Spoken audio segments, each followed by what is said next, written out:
It's 2016 and two trains in Germany come together in a major collision on single line bi-directional track. How does that happen in 2016 with all the computers, with all the telecommunications, with all the modern age signalling in one of the most advanced countries in the world? We're not talking about a third world train wreckage here. We're talking about Germany and two trains colliding on single line bi-directional track. Well, in actual fact, this is a very old story. I want you to come with me on a journey now back to 1878 in Australia and see what happened.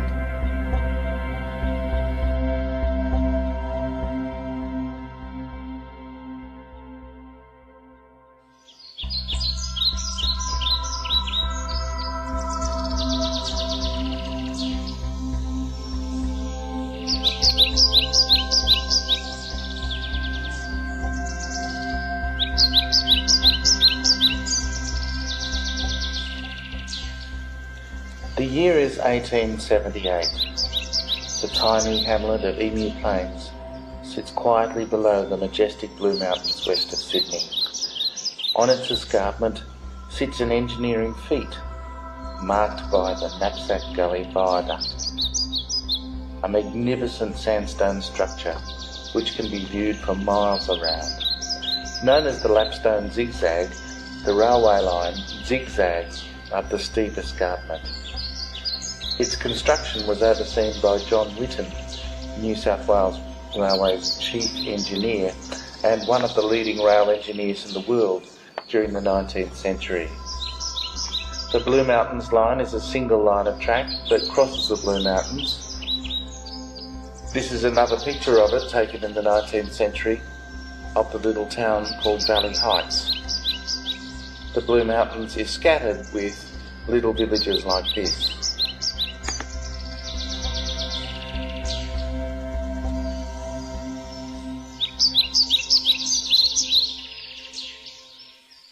The rail line over the Blue Mountains has been constructed by Whitten at a time that would embarrass most engineering firms today. The line reached Penrith at the foot of the mountains by 1862. This is a picture of Penrith Station as it then was. By 1869 the line had completely crossed the mountains to Bowenfels, by 1870 to Rydal, by 1876 to Bathurst, by 1877 to Orange, and by 1881 to Dubbo.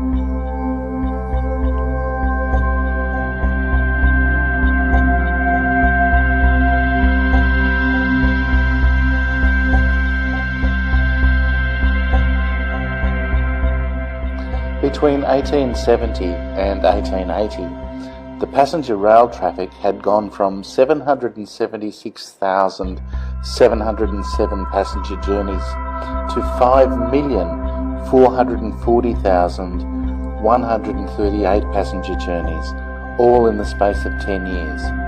So the pressure, not for the last time, was on rail management to make the railways more efficient.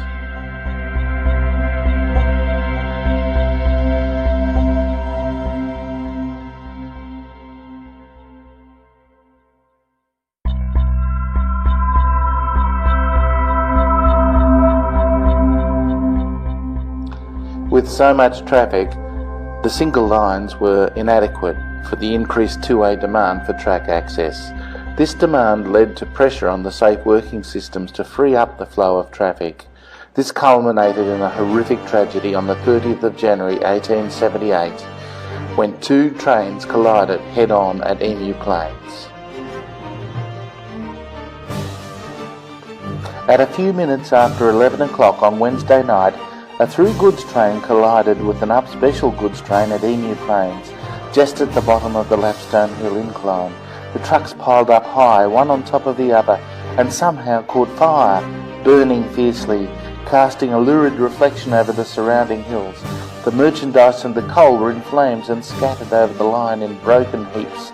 The engine drivers and the firemen had been cut to pieces.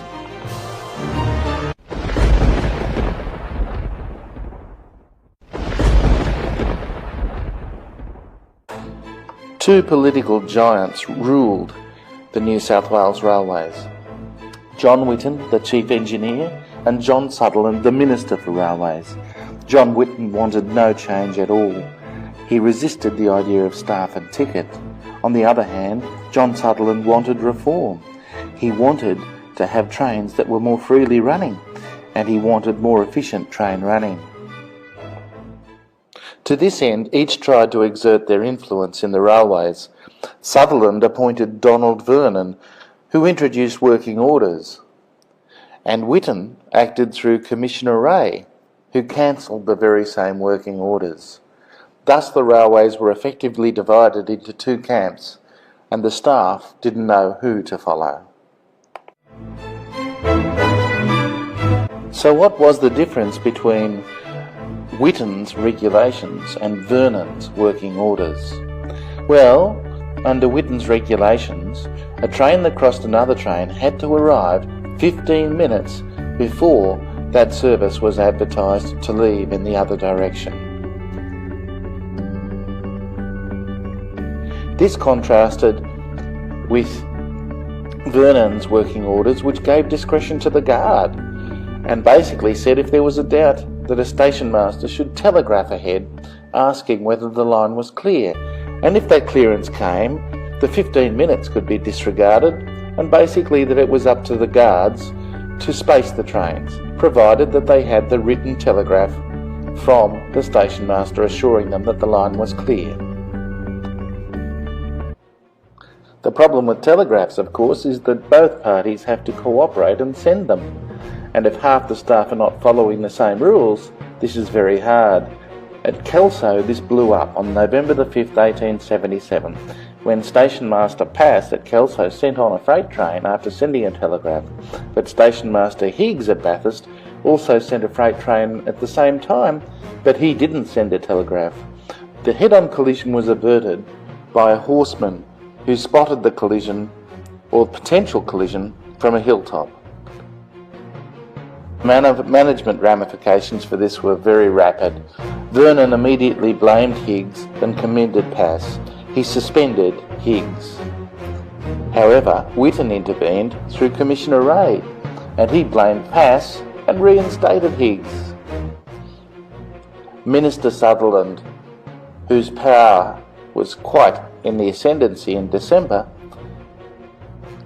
reinstated Pass, promoted Vernon, and demoted Whitten. So now where are we up to? The entire railways is in a mess. The staff don't know who to follow. Some station managers want to follow Commissioner Ray and go to the old regulations. Others want to follow Traffic Manager Vernon and send line clear reports. But the problem is now that with half the station masters not doing line clear reports, even if you wanted to do one as a station master, there's no guarantee that your neighbouring station master will oblige you. And then we have the situation with the guards. Is it up to the guards' discretion or is it not? In other words, the staff don't know who to follow, and as a result, the safe working questions are huge. So now we come to the sad conclusion of the story. This is Locomotive 103, which was involved in the head-on collision. On the evening in question, driver John Egan, his fireman John Larkins, and the guard George Purdue set out from Bowenfells on a special goods train of 9 trucks of kerosene shale oil from Bowenfells.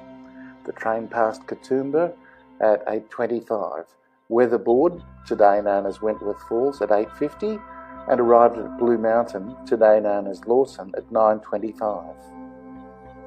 There, Station Master John King leapt aboard the train, and it was a very slow-moving train, to ask the guard what he intended to do.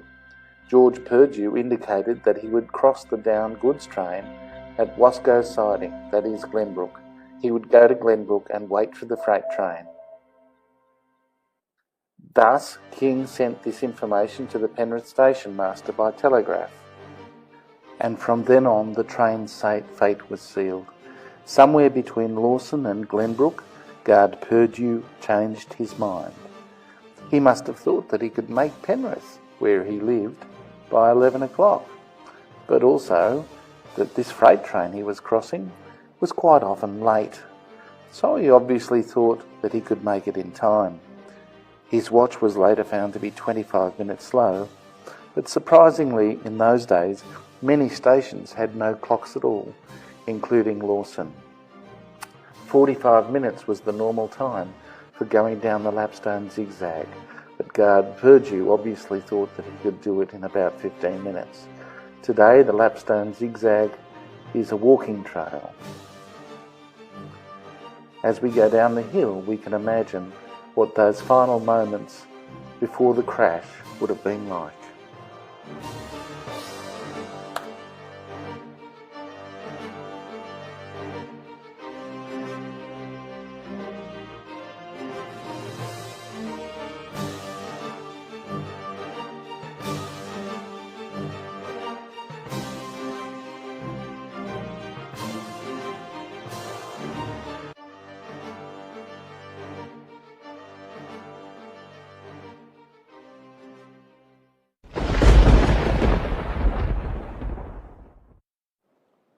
The driver of the up freight train, Egan, and the fireman of the down freight train, Wiggins, were buried here at Emu Plains Cemetery, very close to the accident site.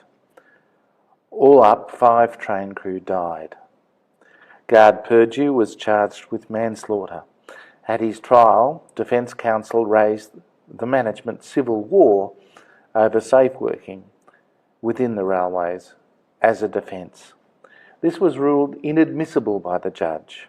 However, the jury recommended mercy, and guard Purdue was sentenced to 2 years of hard labour at Parramatta Jail. Subsequently, management expedited the introduction of ordinary staff and ticket working and block telegraph working almost immediately, and ordered the required equipment from England. And the ghost of Emu Plains became part of Australian history forever.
They are destroyed in this, Sydney's first dedicated rat furnace. You can imagine the smell of the smoke as it mixes with the aroma of the horse manure in the streets.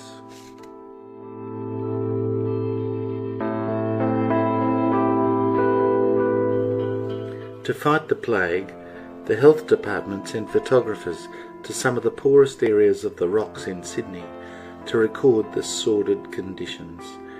These photos were in part to justify the rather rigid clean-up campaign, which involved the outright demolition of houses, as well as the spraying of whole streets with disinfectant.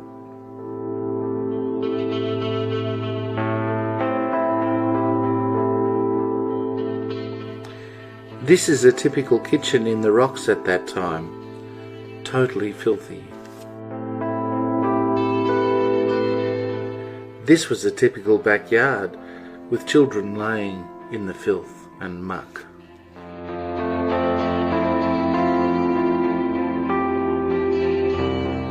And this was a typical butcher's shop.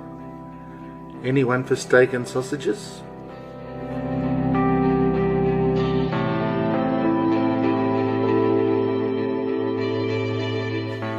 In response, the health authorities started to tear down unhygienic premises in the name of plague prevention. It could also have been that authorities had one eye on the forthcoming construction of the Harbour Bridge, which, of necessity, would also require the wholesale demolition of many parts of the rocks.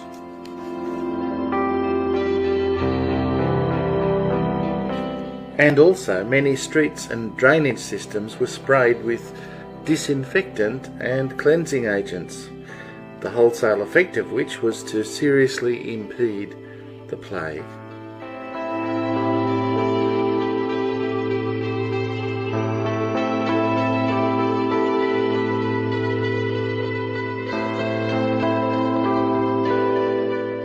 In the meantime, there was action happening at the other end of town, where many plague victims were actually buried, and new construction was about to occur.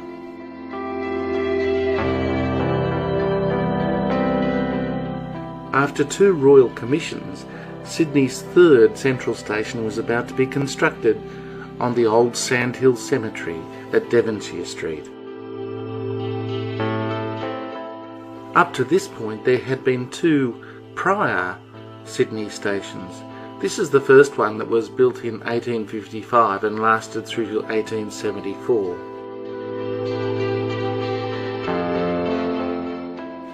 And this is the second Sydney Central Railway Station. Built in 1874 and designed by John Whitten, it started off with 2 platforms, ultimately landed up with 13. As you can see, it was a rather magnificent building, but it soon became far too congested for the traffic.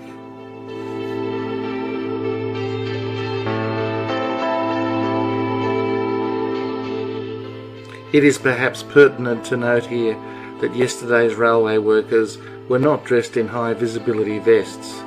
Occupational health was not a priority.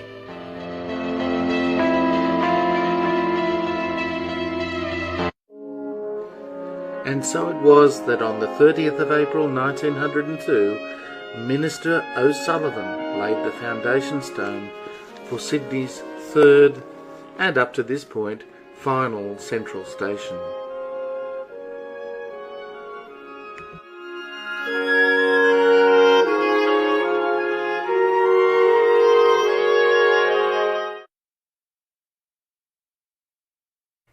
And this was the site upon which the new Sydney terminal was to be built. Many famous landmarks. Over here is Belmore Park and Gardner Road, which was to become Eddy Avenue. Here was a women's refuge, one of Sydney's only women's refuges at that time. Over here was a police barracks, housing 100 of the state's finest. And here was Sydney's first steam tram depot.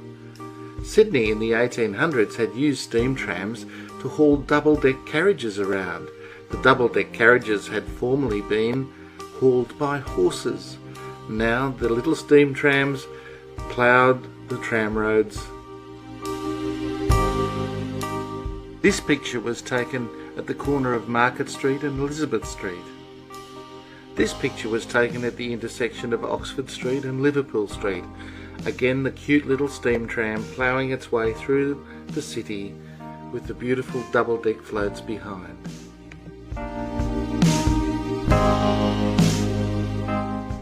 And this was the forebear of the State Transit Authority, a genuine horse bus on the corner of Devonshire Street and George Street.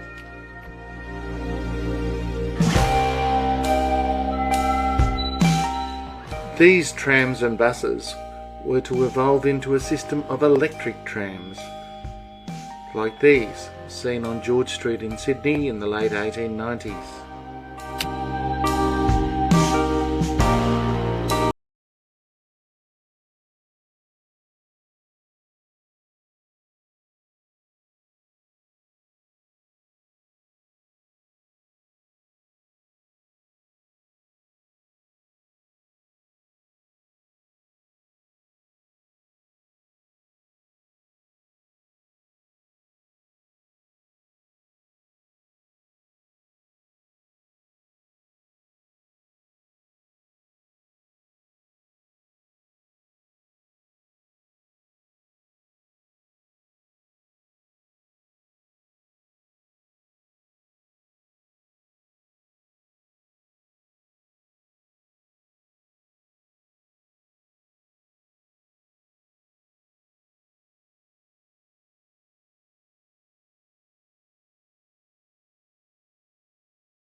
And the visitors to the cemetery for this purpose are increasing.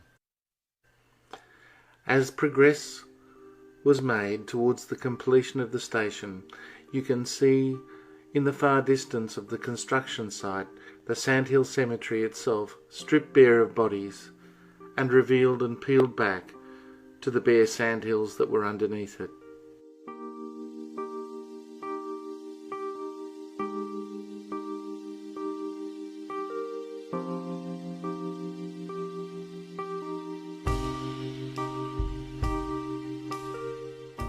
On the 4th of August 1906, the new station terminal was now open.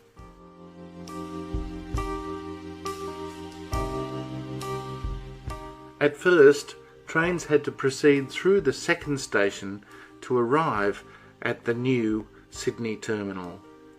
This is a view of the end of one of the platforms of the current central station, looking through at the second Sydney terminal.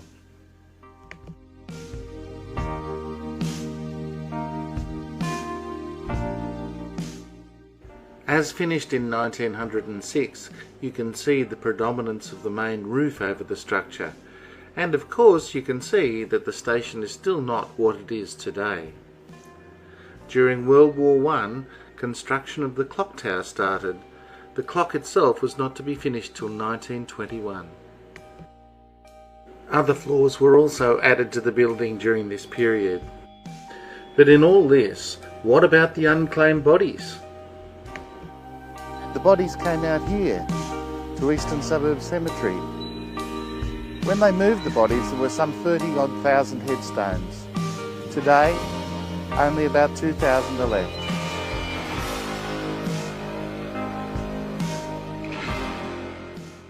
These poor souls, some of whom had been found buried alive, have finally found their resting place at Botany Cemetery. Many of these graves had been disturbed twice in their existence, firstly to be moved from Town Hall to Devonshire Street, and then secondly from Devonshire Street to Botany. There they rest today. In viewing this video, I hope you've been able to appreciate just how hard life must have been for people at the end of the 19th century as well as the early 20th century. And to those people who built New South Wales, this film is dedicated.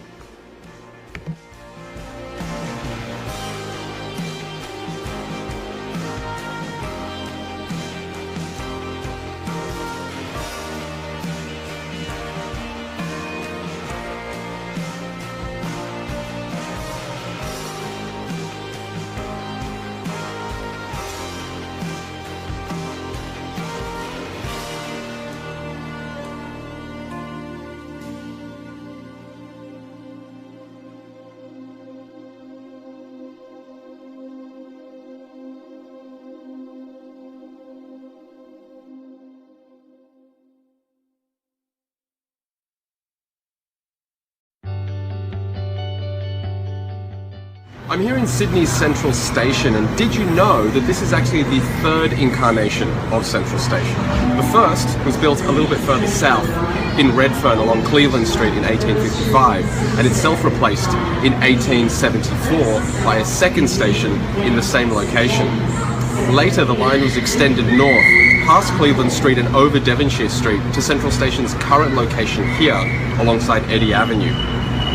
Devonshire Street underneath the tracks was closed off to cars, leading to the current Devonshire Street pedestrian tunnel. And if you are to take that tunnel west out to Regent Street, you will find the last remaining part of the old Central Station.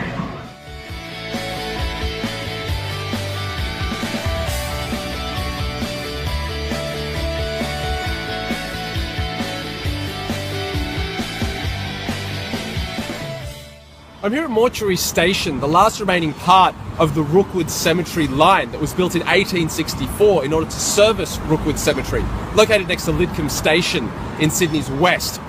Originally a spur line, trains would depart from the city and stop at stations along the way before terminating at one of the 4 stations on the sprawling 268 hectare site that was Rookwood Cemetery.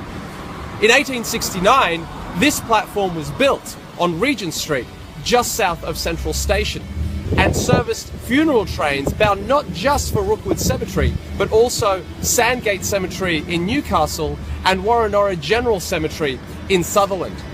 In 1948, the line was closed with all 4 stations in Rookwood Cemetery dismantled. One of those stations was transported to Canberra and rebuilt as the All Saints Church in 1958. Mortuary Station remains and can be seen from most trains approaching the city on the left-hand side before they reach Central Station.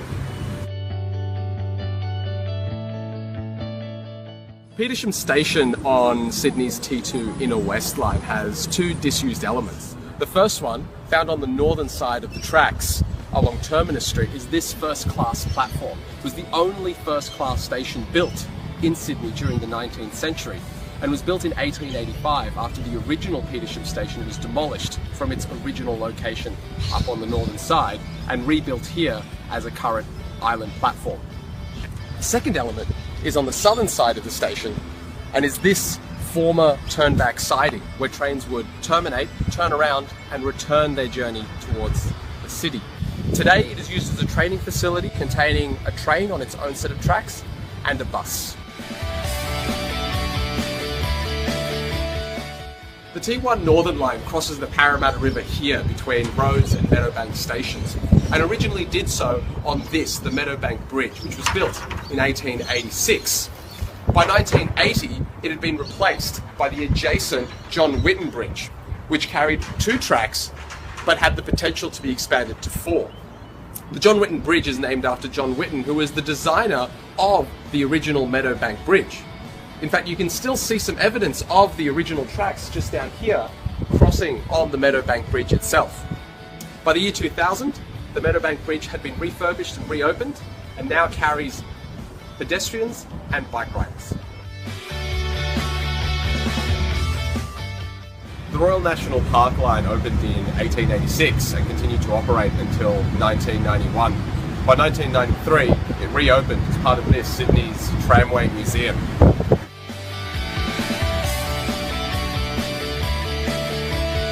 Heritage trams like the San Francisco Street Path run once an hour on Sundays and Wednesdays.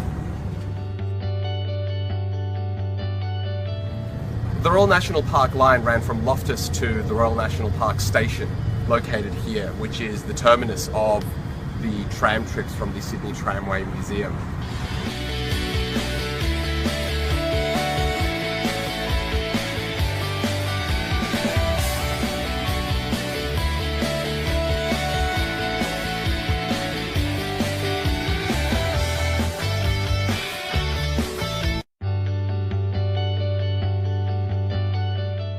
The Eastern Suburbs line began construction in 1948, but was not completed until 1979, over 30 years later.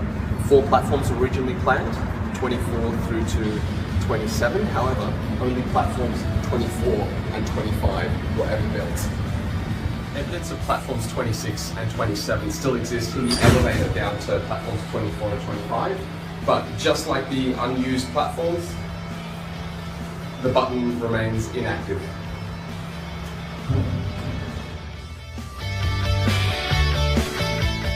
St James Station was originally built in 1928 and planned with 4 platforms in mind. However, only 2 were ever built. You can still see just behind me one of the 2 tunnel portals where the trains were meant to go through, and another one just over there, with the tracks meant to be running down along through here with the 2 island platforms on either side of me.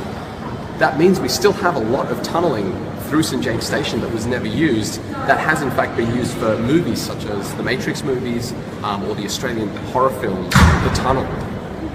The original plan for St James was that these 2 tracks would have a western suburbs line going underneath Parramatta Road, and then an eastern suburbs line heading towards Bondi Junction.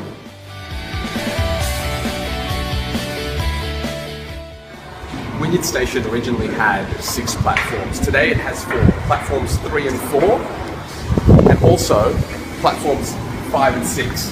Now, to find the original platforms 1 and 2, we need to exit the station and go up a set of escalators. Here we are at the original platforms 1 and 2 of Wynyard Station. It no longer looks like platforms 1 and 2, it's now actually a car park. But it was converted into that car park after being used for trams that used to cross the eastern 2 lanes of the bridge, which would terminate here at Wynyard Station, where passengers could get off and change to trains. In fact, you can still see what the tunnels used to look like. Just through here is the iconic archway of Sydney's underground railway tunnels, through which the trams and then hopefully later trains out to the northern beaches would have run. When the Eastern Suburbs line was first built, there was plans for an additional station at Woollahra. That station was never built, but a cutting still exists, and you actually pass through it between Edgecliff Station and Bondi Junction Station. And here is the original site of the Woollahra station. The platform was going to be in the middle. It's all open up, but it was never built. Prior to the completion of the Sydney Harbour Bridge in 1932, the North Shore line used to terminate at Milsons Point, where passengers would get off their trains and then board a ferry to go into the city. The only thing is, that Milsons Point station was not this one, it was a little bit further down, close to the harbour. The original site of Milsons Point station was actually right here where the current Milsons Point pool is, just adjacent to Luna Park. The decision to have it here was so that it would be next to the ferry wall. So North Shore line passengers would get off their train here at Milsons Point station and then walk right across over here to Milsons Point ferry wharf and board a ferry to go to Circular Quay. When the current St Leonard station opened in the year 2000, it was built with 2 island platforms. The idea was to extend it out to have 4 separate platforms with 4 separate tracks. You can still see where one of the tracks was meant to be just over here, which was the location for platform number 1. That's no longer going to happen because the Sydney Metro plan is for an underground station just a little bit further out at Crow's Nest. But it does explain why St Leonard's, lacking a platform 1 and a platform 4, only has platforms 2 and platform 3.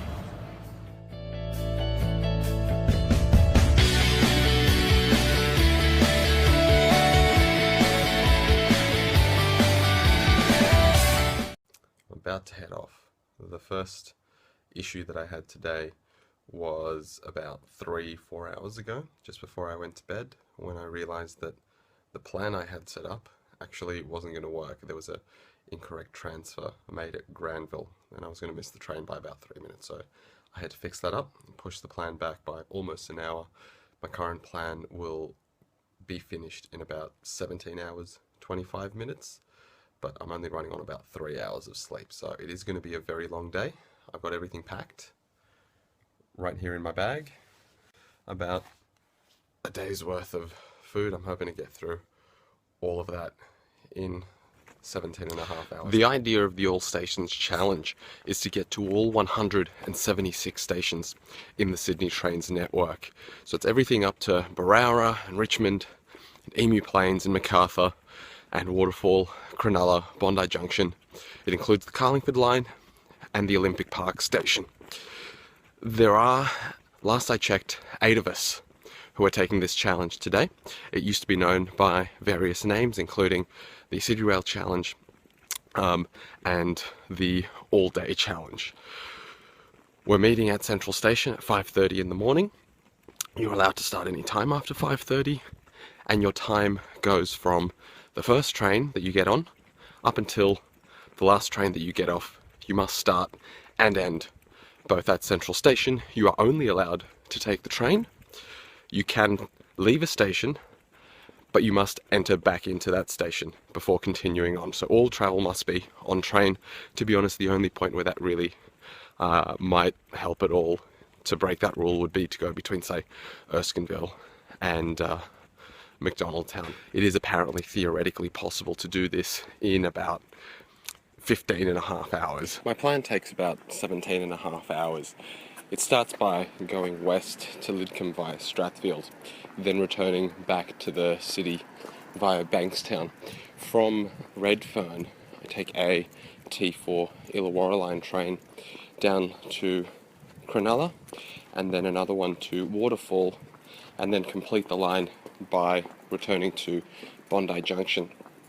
I take a Bondi Junction train to Town Hall, where hopefully I can make a 2-minute dash to get a train that goes via the city circle out to the airport line and then out to Revesby.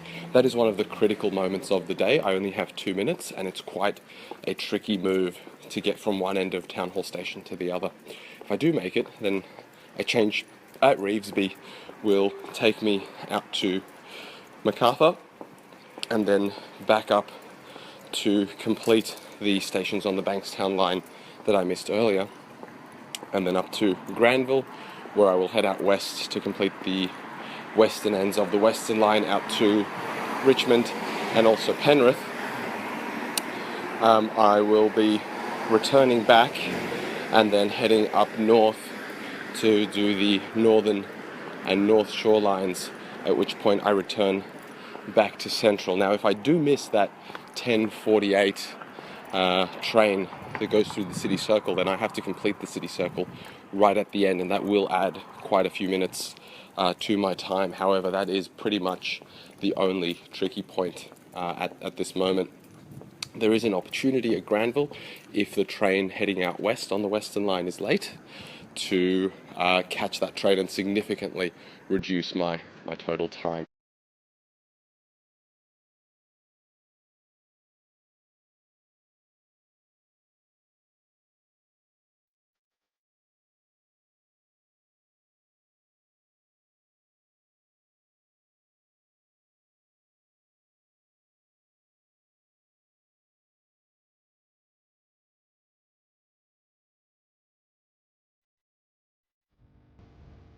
I'm on a Bankstown line train heading back towards the city. I have done the Inner West line, made it through to Lidcombe. I'm now looping back around. Everything is going to plan so far, except that real-time data is no longer working. So I'm really hoping that that comes back online soon, because I'm really relying on real-time train location information to keep on top of my plans for the day and make up any lost time or tricky transfers.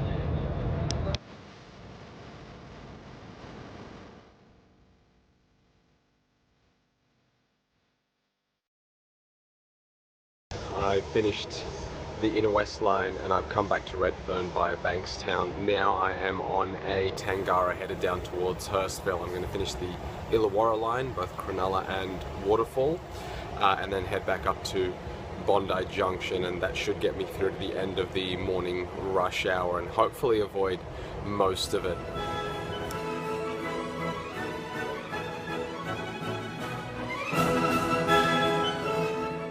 I'm in the Shire heading up to Cronulla. This is the first time I've done this in summer, so it's been daylight hours for a little bit longer than I'm normally used to. Despite that, I got very little sleep last night and I'm now very tired, even though it's only 8 AM and there is still about 12 to 14 hours left to go. I've only been doing this for about 3 or 2.5 since I got on the first train. Don't know how I'm going to be able to spy.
Just about to reach Glenfield.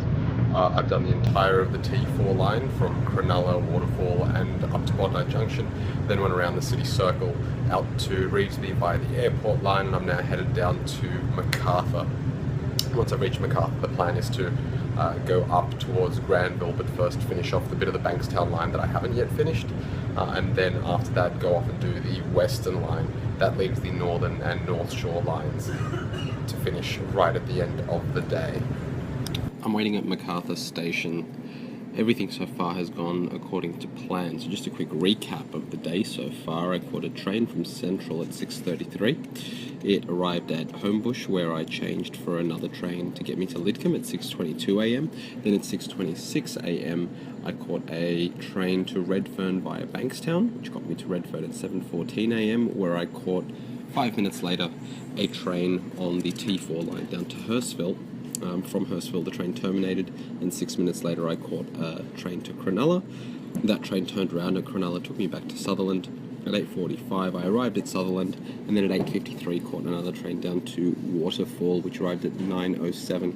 I got a 17-minute break down in Waterfall, which gave me the opportunity to go to the toilet, and at 9:24 I caught a train all the way up to Bondi Junction, which arrived at 10:30, across the platform to the other train at Bondi Junction, and at 10:33 it left for Town Hall. Arrived at Town Hall at 10:46, which gave me just enough time to cross over to the other platform, and at 10:48 caught a train around the city circle and out to Revesby. Arrived at Revesby at 11:38, and then 3 minutes later caught a train at 11:41 which took me out to Macarthur. I'm now waiting at Macarthur. I need to head up to Glenfield, where I'll be changing for another train to get to Cabramatta, and then at Cabramatta I will need to go and finish what's left of the Bankstown line. Upon my return to Cabramatta I will be rushing off to Granville, where hopefully the train that goes to Emu Plains will be running at least 3 minutes late. If it is, then I can still get a good time out of today. If not, it'll be about 17 and a half hours, but at least I'm still on track to finish this, even though it will potentially be a 17 and a half rather than a 16 and a half hour day.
No, it looks like I missed it.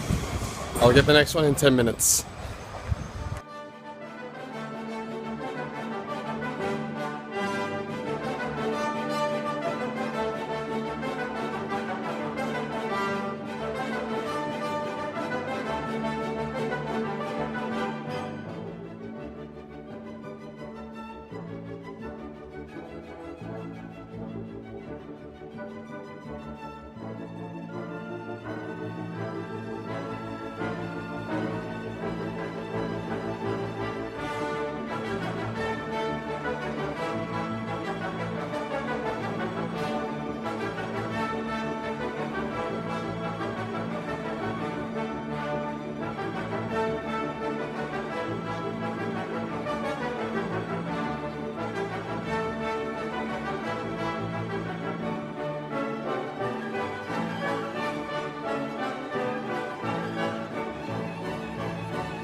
Sydney most definitely does not have a shortage of public transportation. I prefer taking a bus, but during rush hour traffic, trains are definitely going to be a better option.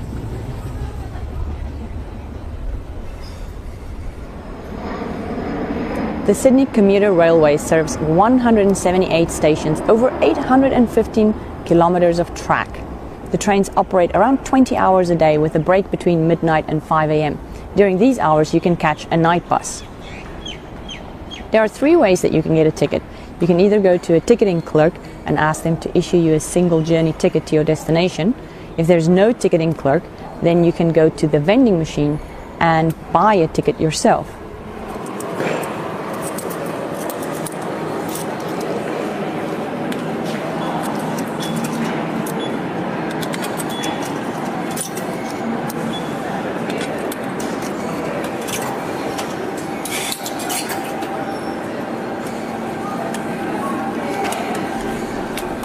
The best case scenario, in my opinion, would be to use an Opal pay-as-you-go tap-on, tap-off smart card.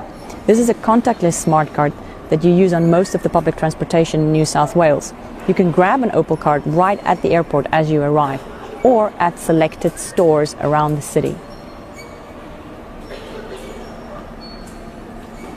I don't often get confused when taking public transport, but the Sydney trains sure gave me a run for my money. Thank goodness I had an Opal card and Google Maps, else it might have become a very long and frustrating situation. For example, I'm at a relatively small train station and I want to go to St. James's Station. I simply drop a marker on my maps and ask for directions. It gives me not only directions and options for transport of buses as well as trains, but also tells me which train, what time it will come, and which platform I should go to catch this train. That's quite important because it's quite confusing how the platforms work. In this case, I'm going to go to platform 9. Be warned though, sometimes the trains share platforms, so have a look at the display board to make sure that the approaching train does in fact go to your destination. With the Opal card, it's very easy to get on and off public transport in Sydney. Trains, ferries, buses all work on the same tap-on, tap-off system. When you get in the station, you wave your card or tap your card on the card reader and the gates will open. And when you get off, you do the same thing. The system will automatically deduct the fare from your card. However, be warned that some stations do not have clearly marked gates. They're just simply a steel pillar as you pass. Remember to tap off before you leave the station. Sydney gets quite congested during peak hours, like I've said before. So if you're traveling during those hours and you have the option to take a train, I would suggest that you do that instead of a bus.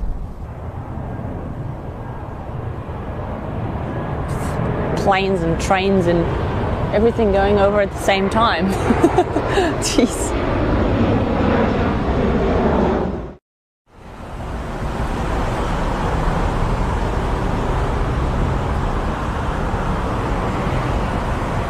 So this is an Opal card. It's about the size of a credit card, and it is a contactless smart card, pay-as-you-go card, that you use to pay for just about any kind of public transportation inside of Sydney.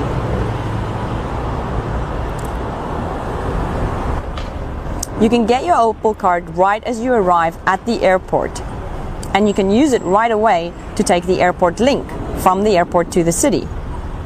Alternatively, there are over 1,000 retailers selling it, including 7-Eleven as well as Woolworths. Some of the train stations will also have Opal kiosks where you can buy it. Or you can go online and pre-order a card. You can even register a card with your name and address.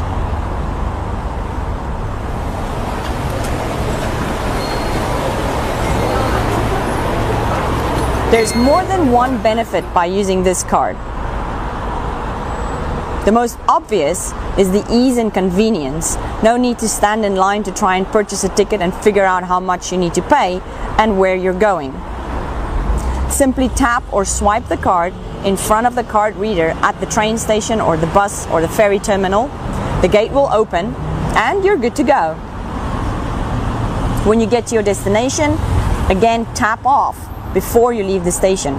Some of the stations don't have gates, they just have card reader pillars. So make sure that you find that pillar and tap off before you leave. Another benefit of this card is that they have great special deals, weekly deals as well as daily. For example, they cap your travel expenses per week. And since I was traveling around all week long on the card, by Friday I'd already reached that cap. So most of my Saturdays and Sundays traveling inside Sydney was free. If you're gonna recharge your card with a credit card, it's really easy. You can do it at almost every train station. You'll find a little Opal kiosk and you can just recharge it with your credit card. Alternatively, if you want to use cash, you'll have to go to a certified kiosk or a retailer and give them cash and they'll top it up for you.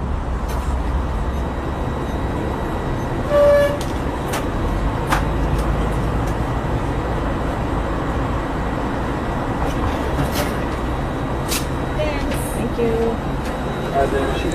And if you're leaving Sydney and you still have money left on your card, you can also go to one of these retailers or kiosks and they will refund you the balance on your card.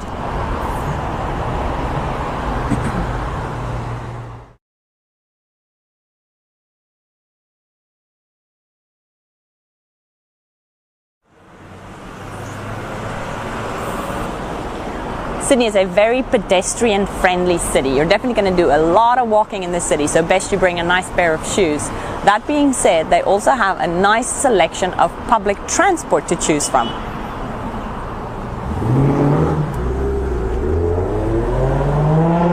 First you have taxi cabs. Very easy and convenient and quick as long as you're not traveling in rush hour traffic. However, I find them also very expensive. In addition to the cost of traveling, there are also different rates for different times. There's also a rate for booking a taxi as well as a rate for waiting. So while I was here, I really didn't take many taxis at all. An easier and probably more affordable option to taxis would be Uber. As far as I know, Uber runs really well in Sydney and is quite convenient and easy to get from anywhere in the city. Other than taxis and Uber, there are also trains, light rails, ferries and buses. All of those use a contactless card called the Opal card, which is a pay-as-you-go card. You can get this card at the airport, at 7-Eleven, Woolworths and at a bunch of retailers and kiosks, as well as some train stations. Sydney trains are, for the most part, very reliable and very affordable. But due to the size of this city, you're most likely might still have to take a bus or walk a bit from the station to your destination. The trains here are slightly more complicated to navigate than trains I've taken in other countries. Also, some of the trains share platforms. So even if you make it to the platform where you need to be, you still need to look at the display board to make sure that the next train coming is in fact the train that you want to take. My saving grace for taking trains and any kind of public transportation actually in Sydney was Google Maps. Not only does it give you the times of departure, but also shows you the platforms of departure. There's also a little train that runs in the west of the city. It's called the light rail. I took this from Central Station, and again I had issues finding where this little train took off from, but eventually I did find it, and once I was on the light rail, it was actually a very enjoyable and fun ride. It's a bit like a tram, and it runs through the streets of the city, so you have a nice little view as you're on the train. My favorite mode of transport for sure was buses. There was a bus station right outside of where I lived, and with the help of Google Maps, I could plan and find exactly which times to depart and which buses to take. There are bus stops all over the city, and it will most definitely get you to where you need to be. During rush hour traffic, the bus might take a tad longer, but overall it was my preferred mode of transport. A ride on a bus will cost you approximately $3. If you do need to take transportation after hours, they also have something called night buses. There are fewer night buses than day buses, and they also stop at fewer stations, but they will probably still get you within a fraction of the cost of where you need to be than a taxi, for example. The most fun you'll have traveling around the city, I reckon, will be by ferry. Most of the ferries run from Circular Quay, and they go to Manly, they go to Watson's Bay and a couple of other places. It's very convenient and very picturesque, and it's definitely something that you should try if you're in Sydney. The nice thing about public transport in Sydney, besides the fact that it is convenient and safe and clean, is if you're using your Opal card, there's a cap on it, a weekly cap, So for example, in my case, I already reached that weekly cap by Friday. So most Saturdays and Sundays while I was here, I was traveling for free.